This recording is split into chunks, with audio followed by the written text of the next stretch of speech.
Hi, I'm Spencer Krause. I've been building robots for over 20 years. In that time, I've seen a lot of interesting things, and I've heard a lot of interesting stories.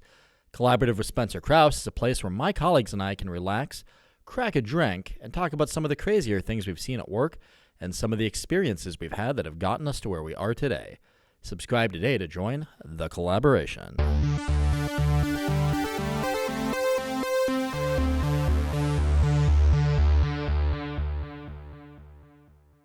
Welcome to the Collaborative Podcast. I'm your host, Spencer Krause. Our guest today is Alan Gabriel. Alan is the host of the Pilots of the Caribbean podcast, a professional drone pilot and an all-around great guy and my friend. Alan, welcome to the pod. Hey, Spence. Thank you for having me, man. How you going? Going good, brother. How you been? Not too bad. Keeping busy since the last time we talked. It's been a couple months, right? Something like that, yeah. Yeah, we tried doing this, and the recording got totally fucked up, and we had to scrap it, and so... It's good to be back in the saddle and recording with you again. Thanks for giving me. Yeah, man, no problem. Thank you for having me again. We're not gonna point any fingers whatsoever at whoever is responsible for the last recording. We may never know. It's definitely it was my fault. It's totally my fault. But act of God. Right. No, it is my fault. But anyway, buddy, it's good to have you back. Happy to be here. When I came in today, I thought I was going to be doing your podcast, and you thought you were going to be doing mine. So we kind of just flipped a coin, and here we are. Yeah. So, listeners, sorry, after you. No, you're good. I was going to say listeners of both podcasts have me on Pilots of the Caribbean to look forward to. So that'll be a future favor. Yeah, actually, I want to get you on to talk about robotics and how. Favor, thank you. Thank you for having me on. I'm not good enough. No, actually, you would actually be a very interesting guest because we don't really get, or I don't know anybody in the region that is into robotics in the way that you are. So it'll be interesting to give your perspective to the audience, to hear things like how you got into the space, because I don't even know how you started doing what you do.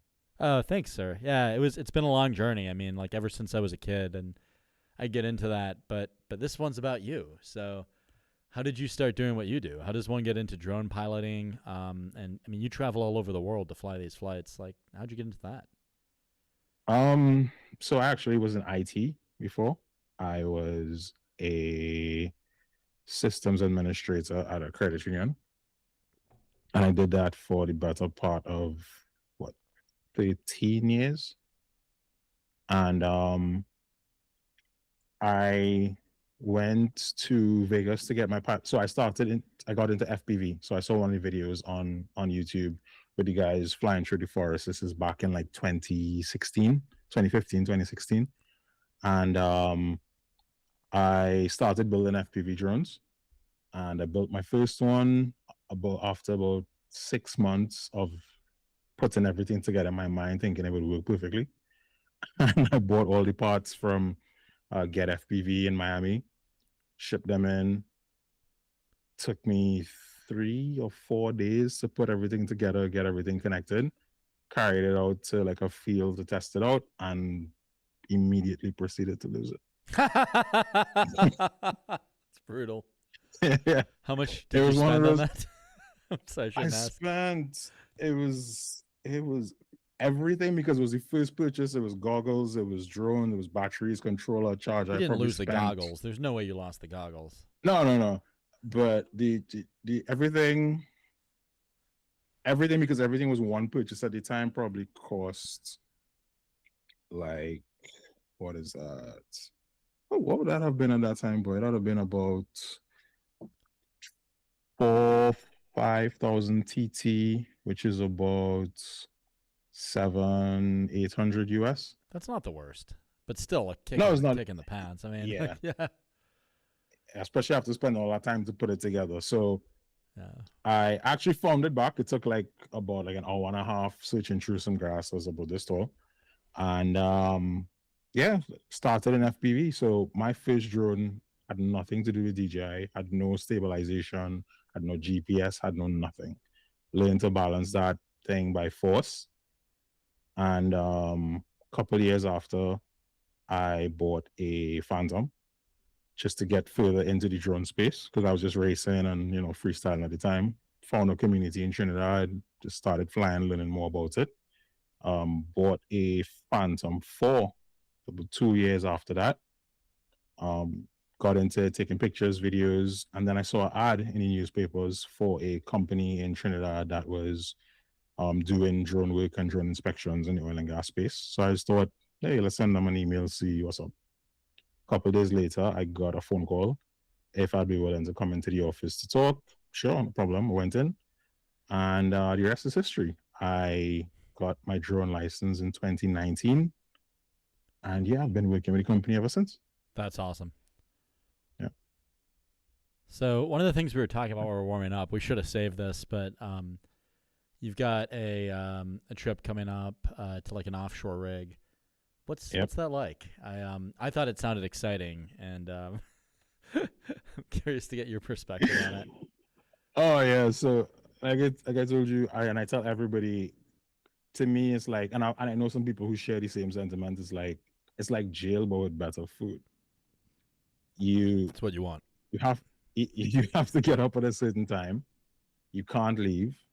There's a bunch of things you can't do, and you sleep in a room with like 3 other people. Brutal. That sounds pretty rough. Yeah, so it's an experience. You have to have a specific kind of mindset to be able to be okay doing it. But I see people stay out there for 20 days at a time, and I can't do it. I don't know how they do. Stoicism? Yeah. I have no idea. I just don't have that in me. Yeah, to your point. Short trips and I'm back. Wait, say again? Short trips and I'm back. Yeah, that's fair. I mean, my travel is totally different. So, like, I think about it like I'm in California. I'm in the Netherlands. I'm going to Abu Dhabi this year if it stops getting bombed for long enough for me to go. Sorry if that's not politically correct, but I hope it does. I really want to go. And then I've got a trip to Rio. That should be fun. You do those kind of trips too, and you seem to enjoy like that kind of travel. So it's just a different thing. It's yeah. So to me, it's not. I don't even see it as travel. Yes, we get on a helicopter, but I don't even see that as that's travel. Cool. It's just. It is the first time I sat in it, and somebody asked me what it was like. The best way I could describe it is like it's the closest thing to what sitting on a drone I think would feel like. Nice. So it leaves the ground, it does little control check, and it takes off, and it goes pretty much in the same. It feels like what it would feel like if you were sitting on top of a drone. Yeah, that's awesome. Yeah. I do love your shirt, by the way. I just noticed it says, in my defense, I was left unsupervised. Yeah, I bought this in Vegas last year. I had to have it. That's hilarious. I love it. All right, so that's cool. So you helo in, you helo out. You're in jail for the whole time. They give you good food to kind of bribe you into being okay with that close quarters. Yeah. And then they do have some of the platforms do have some, decent gyms for the space that they work with, and then some of them have some like TV room kind of like theater sort of setups. I'm not really into the home theater part of the gym a little bit, but when you're out there, it's just a different mind space. So I don't really spend a lot of time in those areas. Do you get to bring like much stuff with you? Like I assume you like pack a bag or two just to have some personal effects and stuff to do. Yeah, so you could bring like your laptop, you have headphones, you could carry electronics and stuff. There's a limit to it, but yeah. Yeah, it's fair. How much stuff do you typically get to bring? Is it like 2 bags, 1 bag? So I typically have like my laptop bag and just a bag with some clothes. Yeah, it makes sense. Yeah. And well, you do have, just like in the airlines, you have weight limits, so there's a certain amount you can carry, and then add to that, subtract from that amount now your safety shoes by itself is like 5 to 7 pounds. So you start kind of losing a lot of space and stuff right off the bat. Yeah, it makes sense. You can't just wear the safety shoes on your feet. You could, but I don't like to wear those things if I don't have to. Yeah, I'm the same way. They get really, really hot. But like, I don't know. I know if I'm like on the airline, I'll wear my heaviest boots, even if they're uncomfortable, just because I don't want to. I got a weight limit. Yeah, I fly in Crocs, comfortable. Nice. Yeah, that's fair. Yeah, I try to be as comfortable as possible in those kind of situations. I kind of do too. When I fly on like the commercial airlines, at least, like I'll wear a hoodie. Working on my private pilot's license, often I'll wear a hoodie when I'm doing that too. Oh, serious? Yeah, I never told you. Yeah, but like that's something I'm starting to work on. Okay. How long again do you have on it? So I got maybe like 25 flight hours, and you need like 60 to 80. But I've honestly, like, I'm so busy. Like I have like 2 companies, and I'm getting ready to start a third. So at this point, it's like I feel kind of bad. I travel all the time, so I've had to cancel so many flying lessons. So like ideally, you're supposed to go like multiple times a week, like at least 2. And I maybe make it in like once every other week if I'm lucky. So I've been like the worst, flying student in the world basically as a result of that. I was thinking about getting mine. I think I'll probably look at that sometime next year. Just have too much going on right now Yeah, it makes to sense. add that to it. That's kind of where I'm at. Like to be honest, I've thought about like kind of just taking a break until I have like a little bit less going on, but then I don't want to give up. So I'm like trying to figure out a way to do it earlier in the morning. So, the idea is like, if you get like 5, 6 a.m. like in the summer when the sun comes out earlier, you can knock it out and then do your work day afterward, like going to the gym or whatever. Yeah, that makes sense. So yeah, so that's trying to start implementing that. So yeah. Plans to buy a plane afterwards? I don't think I'll buy one right away. It's just because it's kind of pricey. I likely will join a flying club. So I think you pay like $1,000 a month or whatever it is, and then they just give you access to a bunch of planes, and then it's like $150, $125 per hour on the engine for flying it. So. Oh, that's cool. Yeah, so like a little more cost effective. What's that? I wonder if we have those here. Yeah, you should look into it. Yeah. If you know anyone with a license, they definitely know. Or if you just Google like flying clubs near me, I'm sure you could find it. Yeah, it looks a little different on here. Does it? Yeah. Is Google not a thing in Trinidad? It is. It's just that you find a lot of businesses aren't set up like website wise and search wise. A lot of people more dependent on like Instagram and Facebook and whatever. But to say like have official websites, you find hasn't become a thing as yet. That's cool. I wonder why that is. Because it's not like it's like in the ass. From the consumer's perspective or the business's perspective? Because consumer's perspective, because it's hard as hell to find shit. Well, why the fuck would I would think you would clean up if you just had like a web presence and like got good at marketing. Like even if your business sucked, if people could find you, right? Yeah, I don't understand it, but it's a thing. And then we have, like persons who are in the marketing space who are like influencers and that kind of thing. That's one of the first suggestions they make to most people whenever they have their posts. People need to be on Google, need to be searchable, need to have websites, and people just still go and create Instagram pages. And that's all they do. Yeah, it makes a lot of sense. Yeah. Maybe I'll become an influencer if robotics doesn't work out. That'll be my next thing. Yeah, I can see it. Yeah. Just get a plane first. Get a plane first. Yeah. Step 1, get a plane. Step 2, influencer. There you go. Step 3, profit. Did you know that Collaborative with Spencer Krause now has a merch store? Please go to cwskmerch.com for the latest in CWSK styles. We've got hoodies, t-shirts, hell, we've even got whiskey glasses. Everything in the store has custom art that our team worked really, really hard on, so go ahead and show your support for them, me, and the rest of the CWSK team by going to cwskmerch.com today. Better yet, support yourself and use discount code PODCAST10, all one word, all uppercase, for 10% off your entire order. Thanks for your support and enjoy the rest of the show. Collaborative with Spencer Krause is sponsored by SKA Robotics. If you're in the market for elite field robotics expertise, please consider hiring SKA Robotics. They sponsor this podcast and solve some of the toughest engineering problems in the world. SKA Robotics can be found at skarobotics.com. I've sort of changed up my, SKA's business model this year, where now what we're doing is we're getting the patents first, then we're validating the market by getting letters of intent, then we're raising money, and then we're doing the engineering. As opposed to doing the engineering first and then, trying to sell it before validating the market. Yeah. So you already have the buy-in from somebody before you start developing the product. Yeah, that's the Well, idea. And yeah. financing externally so you can move a lot quicker and more decisively. Okay. So my new Hmm. company, Tension Dynamics, kind of opened my mind up to that because we have funding there, and I'm like, oh wow, you can move way faster with funding. So like, it's a game Who would have changer. thought, right? Yeah, exactly. Like engineer the crap out of this thing. Yeah. Oh, what does tension dynamics do?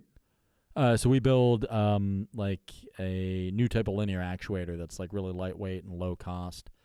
But the what's cool about it is it can scrunch down really low.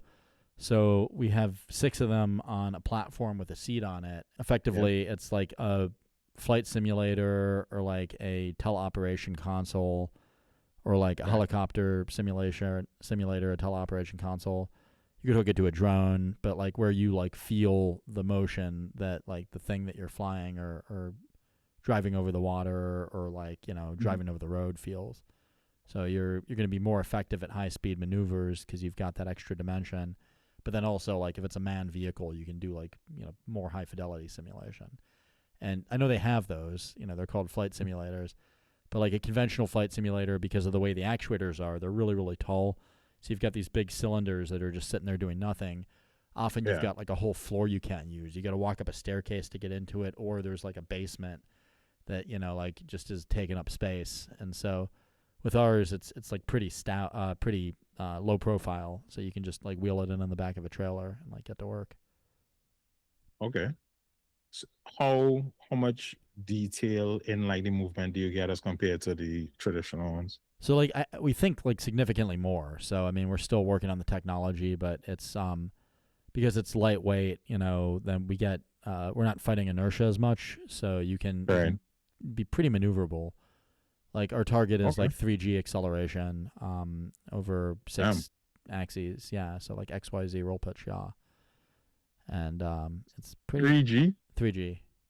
We don't want to break people's spines, but we do want to. And then you can do like high frequency vibration because like a Right. conventional actuator has a ball screw, but ours is like uses like pulleys and capstans with Vectrin, which is like a type of rope that doesn't stretch. So ball screws will wear out if you try to move them back and forth at like 20 hertz or whatever it is. But like ours, you can just kind of vibrate it. Like we have a video we took where we're like shaking a table, like probably 100 kilogram table, like by just like moving this thing up back and forth at like 18 hertz. So it's like the table's coming off the ground. so Oh, so it's kind of oh, neat. that sounds cool. Yeah, that sounds really cool. Thanks. Yeah. So like the idea you can simulate like engine rumbling and all kinds of stuff. So yeah, thanks. Let me know demo that at EDR. Did people care about that kind of thing at EDR? If you can, and I was just thinking about it from the simulation aspect, I guess maybe. if you could fly a drone from it, people would probably care about it at EDR. But like, I mean, does anyone want to fly a drone that way? Like, is that really value add? Probably not, but like the whole new industry on the way up is advanced air mobility with the air taxis and the manned ones. Oh, that would be So they value have add. the Yeah. yeah. So you have the training that be required for those and get in the real world field without putting people in them before you get in them. Yeah. I don't Yeah, know. so Maybe that I'll might pitch be it. If you something think to that's different. like a hot topic at EDR, I might pitch it to my co-founders because then I'll have 2 booths. I'll have SK Robotics' booth and Tension Dynamics' booth there. So there was a company that was there that I recently saw come up in that space. So they're doing drone deliveries, Skyways. They're based in Austin. They had a unit that was there last year, and their focus is cargo delivery. And they have so it's unmanned. It's about this. It's about I think it's about 17 feet wide, Oh wow. 8 to 9 feet long, and it's hybrid, so gas and battery powered. Huh. And I think they could do. I don't want to get. I could get it wrong. I think it's about somewhere between 60 to 100 pounds of payload. Oh wow. So last year I saw their V2, and then I saw them working on a V3, and I think them or somebody else that I saw. Somebody's partnered and they're doing some testing in like offshore delivery, the defense space, that kind of thing. That's awesome. And they've been doing some interesting stuff for it. Is Yeah, it a fixed wing? really cool. With dimensions like Yeah, that? fixed wing. Cool. VTOL. Yeah, so take off and land vertically. Nice. Yeah, that's awesome. Yeah. So it was impressive. I think the range on it is like a couple of 100 kilometers because of the hybrid factor. So the range is, I mean, is not unlimited, but it's far for a drone. Well, and especially. fixed wings get like way better range than like rotorcraft too. So like that's pretty awesome. Yeah. So that was interesting to look at. And so actually, if I do get to EDR this year, I hope they're there again so I could check out the new version, because last year they had the V2 and I believe they got some funding and they're onto V3 now. And I think they upped the specs and the capabilities and that sort of thing. So it'd be interesting to see it in person, the new one in person. Yeah, that'd be really cool. I agree. Yeah, and we could spend some more time in the hotel and downstairs in the body bar in Woodlands. Oh, we're definitely gonna have to do that.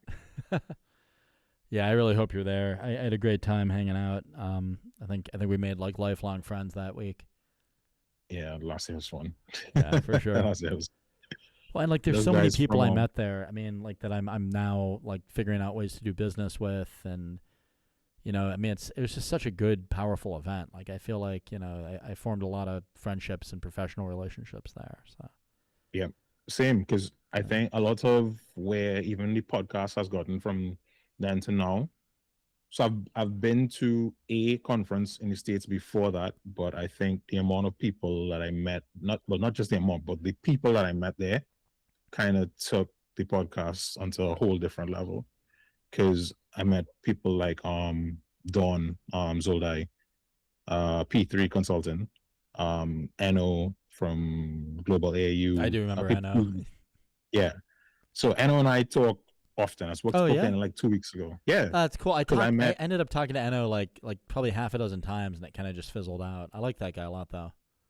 No, Enno's cool. He's good people. Yeah. So and then from that meeting Enno there, he convinced me to come to him and Matt Skelton from Centera. They convinced me to get to commercial UAV. And I met a whole bunch of other people. So it's from EDR, just kind of snowballed, and the podcast has really taken off in terms of the guests and who I've been able to have on and the topics I could cover since then. That's awesome. Cheers, Enno. So. Good to hope you're out there watching this. I think he's in Africa right now, actually. That's cool. He's back and forth, right? Like I remember he had like an African cell and like an American cell. Yeah, he's the chairman of the African Drone Forum, and I think they're preparing right now to have what they call a pavilion at Exponential Europe. When is that? Next week, I think. Good for him. Well, next week from when we're recording, yeah. Nah, that's great. I mean, it'll be long gone by the time this airs. That's all right. There's Exponential US coming up in May as well, so nice. I think they're gonna have a booth there, a pavilion there as well. Yeah, I know it's good people. I like that guy. Yeah, man. Yeah, so just the connections that I made there, it has been. I don't ever regret making the decision to go to it. Yeah, me neither. No, I mean that's why we're doing a booth again. Like we don't do that many booths, but that was one where I'm like, okay, this thing is awesome. Yeah. So, how is it that SKR Robotics does SKA Robotics? All good. Because I've never. Well, I don't know if I'm in the wrong space now, but I've never seen you guys like advertise or anything else. So is it that all your businesses is like word of mouth? People know you guys with great reputation, and that's how you get business? Kind of, yeah. I mean, to be honest, like some of it's deliberate marketing. So like, just me and going and talking at trade events and, kind of just doing this podcast and getting out there and just kind of pounding the pavement. And there's a few talks I give, and I write new ones all the time, and people seem to really like those, and those drive people over. Then we have the booths that we do, so it's fun. I mean, and sometimes, I mean, we're very heavy with trade shows, so like sometimes like I'll be at one, and then like another colleague will be at another one, and then another colleague will be at another one. So we'll be, just kind of tripling up, and trying to hit multiple of those at the same time. Yeah. So that's another way. And then like just word of mouth. I mean, like we're doing some work for like a major oil and gas company right now that we don't have marketing approval for, but like those people, everybody talks to each other. So somebody was like, "Hey, I heard you were working with so and so," and I'm like, "Who told you that?" And they were like, "So and so," and I'm like, "Oh, okay." Like, well, if so and so said it, then I guess it's cool. Yeah, you can talk about it. Yeah. All right, that's cool, man. So when are your travels gonna bring you down to this part of the world? I still want to go, man. I still want to go. We talked about this, and I think it was just there wasn't a direct flight, and I couldn't find a good way to justify it from a business perspective. But I don't know. I'm gonna be in Rio, which can't be. How close are you to Rio? Is that? I mean, that's like I'm like flying past you to get there. I feel like you are actually, but it's not that close. Yeah. Fuck.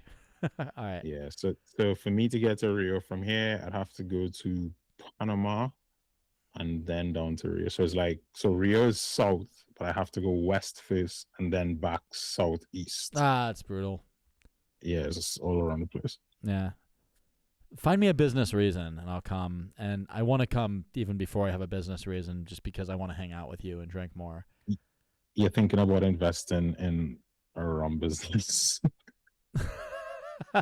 That's a business reason. I would like to invest in a rum business. I feel like I'm not rich enough yet to diversify that much. Like I've got all my money in robotics. We'll work on it. We'll work on it. We'll do the next podcast halfway through like a bottle of something in Tobago. I mean, the other thing that might be good is just like when I get my pilot's license, I feel like that would make it easier because I don't have to bounce around so much to get there. I could just. Depending on the size of the plane, you might have some like hops to make to come down though. Oh, for sure. Yeah. I mean, like I'm learning to fly like single engine Cessnas and stuff. So that might actually be more fun. You could see more of the Caribbean that way. Yeah. That'd be neat. Yeah, we could stop. Oh, there's a couple of nice stops I could recommend on the way down. That'd be awesome. Yeah. I'm probably, honestly, the pace I'm doing it at, I'm probably still like a year away. I've been just taking my sweet ass time. All right, you get it. You'll get it. I appreciate it, brother. So yeah, so when I get it, I'm here to get mine. Yeah, absolutely. And I mean, I don't know. When you start going for yours, let me know, because then I'll have like you to compete with, and maybe that'll motivate me to be to work on mine more. I mean, dude, like I have 2 companies and I'm spinning up a third. I just don't have that many hours in the week. Like that's been my thing. And then I'll always cancel a flying lesson for a business meeting, and I have a lot of business meetings come up. Yep, make that money before you spend it. Pretty much, yeah. Yeah.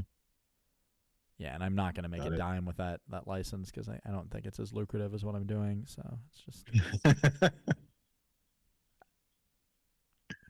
You never know. You never know. You could sit in a plane and then see a problem that you could fix or make better, and you can make tons more money from that. Well, and it also just seems like a great way to get around. I mean, that's my main motivation, is I just want to be able to not have to deal with the airlines to go certain places. How far could you get on like a single engine Cessna from where you are? Not that far. Like, I'm going to totally get it wrong. I don't actually know what the real range of a Cessna 182 is. Carl, look up the range of a Cessna 182. But I feel like, in the States, it's like you get like 3 states over, 2 states over. But like in miles, I don't know what that is offhand. Like I'm kind of. Yeah, but 3 states is far, because it could take you couple hours to drive 2-3 states over. Yeah, pretty much. So like you could replace like a 4 or 5 hour road trip with a flight. I think is kind of. One thing I realize about you guys in the US, you guys say things like 4 or 5 hours driving like is nothing. I drove from Miami to Orlando. It was like 3.5 hours, and I wanted to die. I got so tired of just being on the road, and it was dark and there was nothing and headlights and just no street lights, nothing. That is like the shortest drive in the world. Yeah, and then you guys say things like, yeah, it's a 4 or 5 hour drive, and I'm like, that sounds like hell. Dude, I drove from like Pittsburgh to Los Angeles when I was a SpaceX intern, and I think it was like 24 hours of like straight driving. Maybe more than that. It Jesus might have been like Christ. 30. But yeah, I'll pass. No, I no, did it in 3 days. no, I'll fly. It's okay. Yeah, fair Mm-mm. enough. I think my But I mean, longest drive I've done is you don't think flying is kind of the same thing? Like at a certain point, like you're just driving in the sky. yeah, but I don't have to. Don't worry about it. So I feel like we've been on this whole time and we've not talked at all about like drone piloting. So Nope. let's rein it in. Hit me. What are some of the reasons people call a professional drone pilot up? So we operate more. The company I work with mainly operates in the oil and gas space. So we do a lot of inspections of different types. So one of the things I'm going to do when I go offshore this week is to do methane inspections. So there's a organization called the Oil and Gas Methane Partnership. That's something that a lot of the majors have signed up for, where they monitor and report on their methane emissions. So with that now, an industry has developed where these companies use different technologies to be able to detect methane at different levels. So in reporting at different levels, there's different levels of achievement that you can get as a company for your reporting. So there's what we call like I think it's level 4 is component level. So that's where you walk around with like your OGI cameras and you detect your leaks on different components and whatever valves and whatever leaking. And then you have what we do, which is level 5, what they call the site level.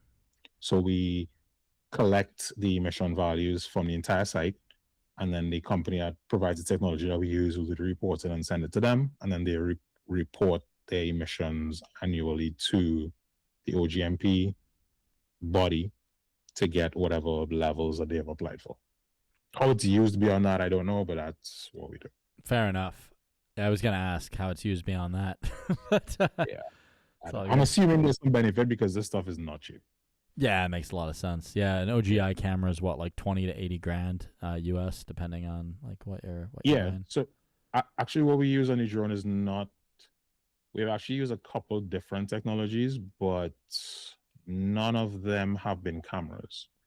They're all some type of either sniffing device or like laser technology type scenario. Like a TD loss. Yeah. Nice. But none of them have been cameras.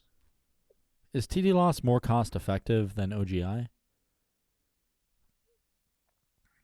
Like That's a good question, and I really don't know the answer to that. It is more, from what I've seen, it is more for the use case that we have for it. It works a lot better because the OGI aspect, especially when it comes to things like, so let's say like an oil rig, where compared to a refinery, you have all these components that are so densely packed together, but you can't always see all angles or get to all around them, as opposed to like an oil rig or as a refinery where you can like walk around and collect data from different points. On a rig, you only have so many points of access that you have to equipment groups or particular pieces. So the ability now to use a sniffer downwind, you collect whatever is coming off of the platform, as opposed to trying to see it where you may not necessarily be able to, based on, not knowing where the leak is specifically or how tightly stuff is packed on top of each other.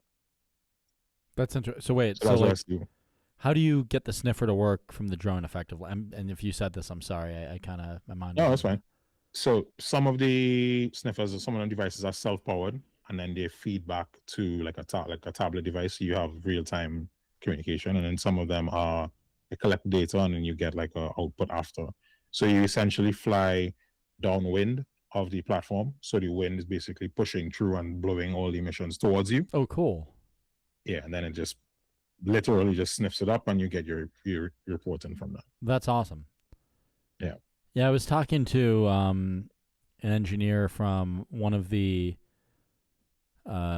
big gas sensor companies around here, and what they were saying was that it was hard for them to do good sniffing from a drone because the prop wash just dispersed all the gas. But I'm guessing when you're downwind of a rig, there's so much gas that you're just not going to disperse it, and so that's why you can get a good reading.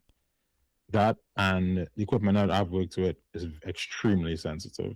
Nice. And we've tested it because actually one of the first times we've used one, we found a leak that they had to literally bring. So they had an OJ camera. They didn't find it when we found it, and we found it for them. And they had to literally bring like soap water in like a little cup and squeeze it over it to see the bubbles come up. That's awesome. That's how sensitive as well. And we found this like 50 meters off of the rig, took the sensor off and walked down on the rig to find it for them. And you waited for the numbers to get bigger and bigger and bigger, and it was like a hot and cold kind of thing. Yeah. That's really cool. Yeah. So in the experience that I've had with it, the sniffer devices, even all the technologies that I've used that have been drone based, and I've never used an OJ camera on a drone, they have been a lot more accurate, well, at detecting than the OJ Who makes cameras. that sniffer that you're talking about? So there's a couple of them. So I've used a couple different technologies. I don't know if I'm allowed to say the different ones that we've used. Fair enough. Tell me later. Yeah. I'll turn off the cameras. Yeah. Yeah. But we've used 3 different technologies for methane sensing. Yeah, that's all good. Yeah. No worries. I'm curious because we're kind of developing technology for that too, and I just wasn't aware that the sniffers were like that good yet. So that's awesome. Yeah, they're pretty good. They've gotten, well, they've always been pretty good. It's just like the supporting software that they've worked on a lot behind it to make the whole process a lot better and easier. Yeah, that's really cool. And then outside of that, a lot of more traditional thermal inspections, things like flares, looking for leaks, reporting on flare stacks and structures, onshore, offshore, those sort of stuff. Nice. Yeah. Yeah, it's awesome. And then we work with, sorry. After you. No, I was going to say, and then we also work with a lot of, some ROVs and robots as well. So I don't know if you're familiar with a company called E193. E193. I don't think not yet. So they have a robotic crawler called the VT150. I think it's a Trax 150 or something like that. Huh. Yeah, so we have one of those as well. So we do visual inspections and pipelines and tanks and stuff like that. We do have a couple ROVs as well. That's cool. Is it classified so you can like run it in like online assets? Or? No. So they have to be purged and clean and all that stuff. No classifieds. No. Why would you want to use like a VT50 over something like I don't know, like an Helios 3? Like you just get into smaller areas or? That, and you don't have to worry about coming back to change your battery, so you could get a lot further out in one single run because it's electrical. It's 110. Just plug it in and 650 feet, and it'll just go. Nice. Yeah, so you don't have to worry about battery changes. And actually, we do have not Helios, the ASIO-X. They're like a direct competitor to Helios. Sweet. I have one of those. Yeah. That's awesome. Yeah, I mean it's fun, but if it's like pipeline runs and that kind of thing where you just want to just go as long as you could go and not have to worry about anything else, just use the robotic crawler. Yeah, that makes a lot of sense. I mean, we have a client, Red Zone Robotics, that does that kind of stuff. So okay, I always thought it was neat. I mean, they mostly do sewer inspections, but I like the fact that they've added a lot of functionality to the Helios. Yeah, I mean, flyability is definitely kind of on the cutting edge of that drone tech. They've been developing a lot of really cool features. Yeah, they're a little expensive, but they have added some impressive features to it. How much is the ASIO as opposed to the Helios? I think it's almost half the price, like probably like about 20 grand less. Oh wow! I think somebody was telling me the Helios 3 is like $100,000 US. So. Oh, then it'll be more than that. But it has a lot of capabilities because it does things that I don't know how many other confined space drones could do. Because you have the LiDAR, you have the UT, it's tethered as well. Oh, cool. Yeah, they added tethered recently, and I'm not sure what else it can do, but they add a lot of functionality to it. So it's like a direct competitor. Like they're. The ASIO is close. It can't do. As of right now, it can't do some of those things because of how it's, I assume it's because of how it's designed, because the ASIO is coaxial and it's just 2 props. So there's no way to get like, so like how they have the UT sensor mounted on the front of the Helios, and then you run the cable back. I don't know how you would do something equivalent on the ASIO because you have these two huge props spinning around in the middle of it. Yeah, it kind of makes sense. No, it does have a benefit to it. I mean, it's quieter and there's a lot. I find it's a lot more stable, but then I don't know how you go ahead add in functionality to it after that. But these are smart guys. I guess they'll figure it out. I feel like this is like religion because I've heard people say the ASIO sucks, the Helios is better. I'm hearing you say the Helios sucks, the ASIO is better. I find the ASIO X is a lot more stable. I've flown them both, like even at where was that? EDR last year. They let me fly the E3 at EDR too. Yeah, so I flew one there. I flew one outside of that as well, and I find the ASIO is a lot more stable, and it's quieter. But I mean, the clients don't really care if it's quieter. We care if it's quieter, and the stability. If you know what you're doing, you will make it work, and the clients don't care about the stability of it if they're not the ones flying it. So yeah, they don't care about the stability until you crash into something. not that you would, but yeah. But it's supposed to be able to take it, right, based on the cage. So, yeah. So you're good. What's something where like you just had to go to like a sketchy location and like the mission parameters were like near impossible, or like you just got to ask to do something that just like that maybe the customer was misinformed as to the capabilities of the drone? Like, I don't know about sketchiest, but I've had an experience. I don't know how much I could. And I trying to figure out if I could talk about this. Don't worry about it if you can't. We can edit it out. But, so I can say like this. I've been part of an operation that involved. It was a recovery operation. Okay. Yeah. So it started off as a rescue operation and it ended as a recovery operation. Somebody died and you had to get the body. Multiple people died. Brutal. Yeah. So yeah, I think that's safely as much as I can say about it. All right, I won't ask any more. That is insane. Yeah. Regardless, yeah, that was, that was one of the lower points I've had at this job. Oh, I'm sorry, man. Yeah, man. It's something that the guys who were there at the point in time, we talk about it, and it's like everybody we didn't realize it at the time, but we didn't how much it affected everybody that was there. That just nobody talked about until like years after. Ah, dude, that's rough. Yeah. I'm really like one of the things I always remember is like the smell of oil that I could not get rid of for days, regardless of how much like I showered and all that stuff. That was brutal. Yeah. So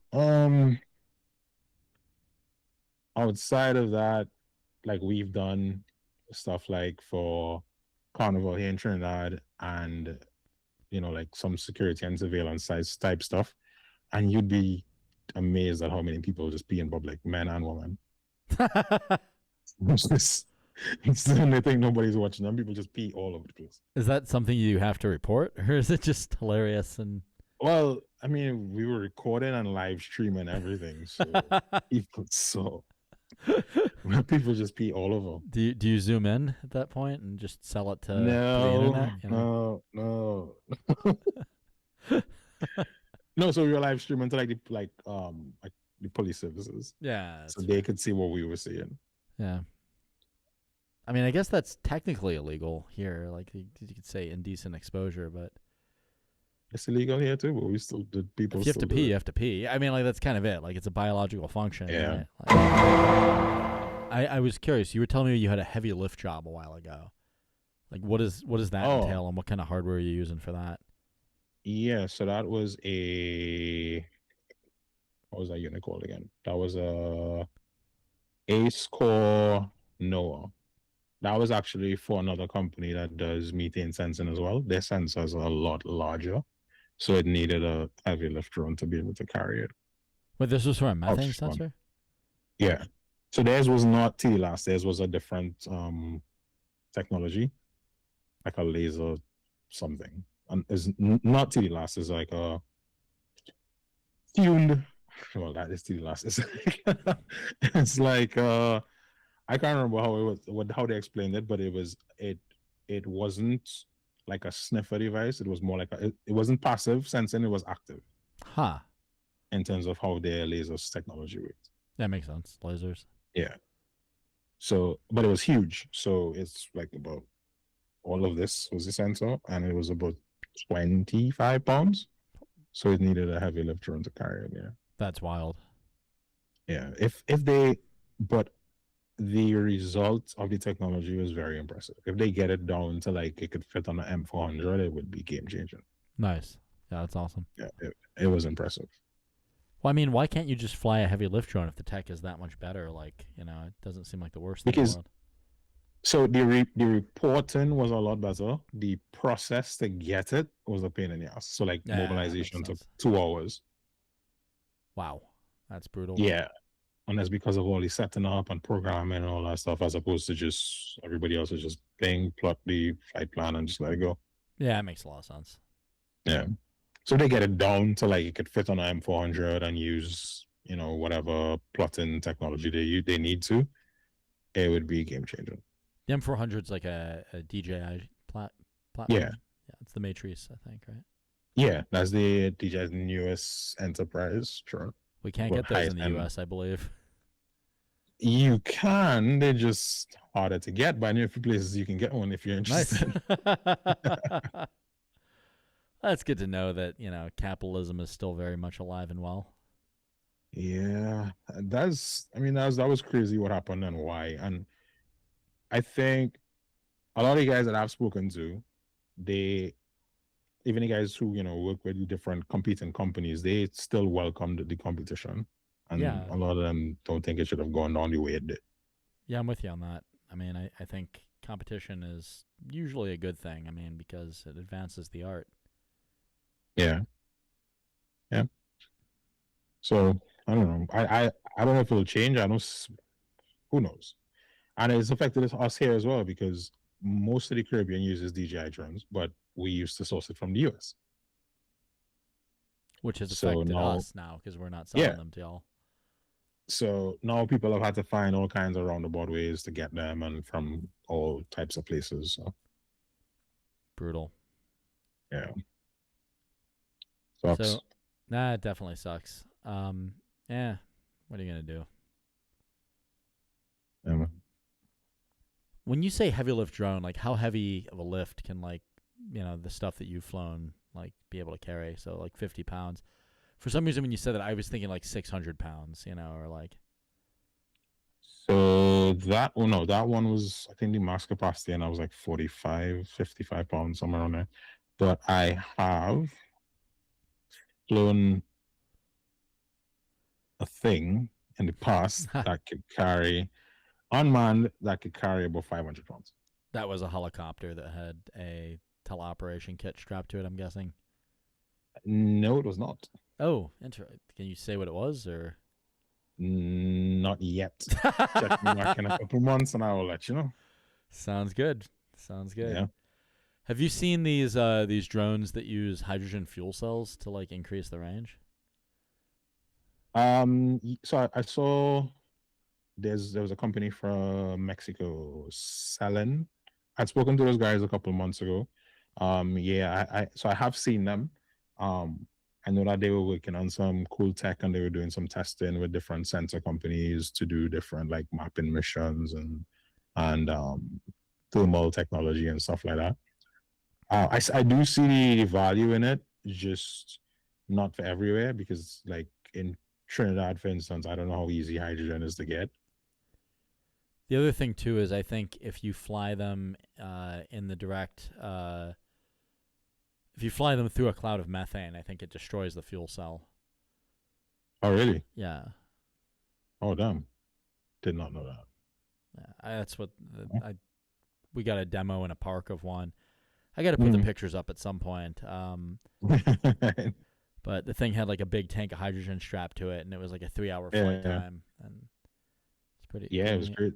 Yeah, there's some crazy space. But so on that, have you seen there's a company out in California called Sci-Fly? Sci-Fly. I don't think so, not yet. The name So is familiar. they have a quadcopter, battery operated, and last year they broke the Guinness World Records for, I think it's the longest flight time on a multi-rotor battery operated device or flight or something like that. It's 3 hours and I think it's 3 hours 11 minutes, 3+ hours On a battery operated batteries. device. How did they do Correct. it? So how it was explained to me, because I've had one of the guys on the podcast, and so that episode isn't out as yet, but so I mean, this one will the come out in arms, like a month and a half. So well, so this episode will be out by that time. okay. So the arms have airfoils on them, so it's more efficient than forward flight. They made the disc loading area a lot larger. Huh. And they use lithium ion cells as opposed to lipos. And because the disc loading area is a lot larger, they don't need as much power to create lift. That So they're flying at lower RPM. That in combination with the airfoils on the arms, and there was a couple other things that he had explained to me. But yeah, so they were able to achieve it through that. That's really cool. Yeah, it was impressive as hell. And they have a bigger one that they're working on. So this one, I would love to meet those guys. I just have some questions about being able to lower the RPMs and the propeller geometry required, that if they're nice, they'll answer. And they probably would, and you might probably actually, they're supposed to be, I don't know if they'll be at EDR. I hope they are. So you may see them there, because so the product isn't it wasn't shipping, but they've had like demonstration units. Yeah. And they're supposed to start shipping it, I think, Q4 this year. Nice. So you may start seeing them in more and more places this year to kind of promote that going forward. We were talking about multi-rotor and a drone, and then we kind of meandered off, and then I'll just pause and let you pick up. So right. Yeah, that's it. So it's gonna start going with me, right? Yeah, that'll be a good okay. I have no friggin' idea. So this is like the best place to plug the sci-fi episode on the Pirates of the Caribbean podcast. That'll be out. I should be out before this episode comes out. So yeah, check that out and listen to somebody who knows a whole lot more about this stuff than me explain. That is crazy. Just the quest to make the most energy efficient drone. I love it. No, but it works, and they're doing some really big things over there. Well, it sounds like it. It sounds like they're just squeezing out, every ounce they can get and every area they can get it from. Yeah. So cool. So I mean, I gotta get to bed. I gotta be up stupid early tomorrow. But I had a great time tonight. As we near the end of the episode, is there anything you want to plug on the way out?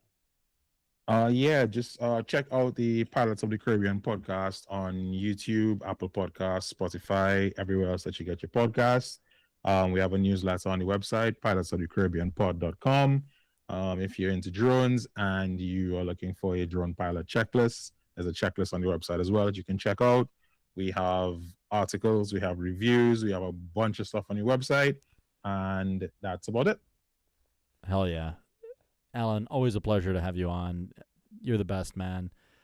I will make it to Trinidad at some point to visit you. Thank you so much for coming on, and come to Pittsburgh if you can ever get over the cold. Yeah, I'm not too sure about that part. Yeah, I'll meet you in Houston. I was like halfway, right? Houston's cool. I fucking love Houston. All right, brother. I'll see you on the next one. Yeah, man. Take care. Thanks for joining us today. If you've made it this far, chances are you'll like other episodes too. Collaborative with Spencer Krause can be found on YouTube, Google Podcasts, Spotify, Apple Podcasts, Pocket Casts, and Radio Public. Subscribe today to get notified when the latest episodes release and support the channel. Have an idea for a guest I should interview? Hop in the comments and let me know who that is. I'm always looking for new people to talk to, and chances are you know folks that I don't yet. Thanks for coming in, and I'll see you on the next one. Collaborative with Spencer Krause is sponsored by SKA Robotics. If you're in the market for elite field robotics expertise, please consider hiring SKA Robotics. They sponsor this podcast and solve some of the toughest engineering problems in the world. SKA Robotics can be found at skarobotics.com.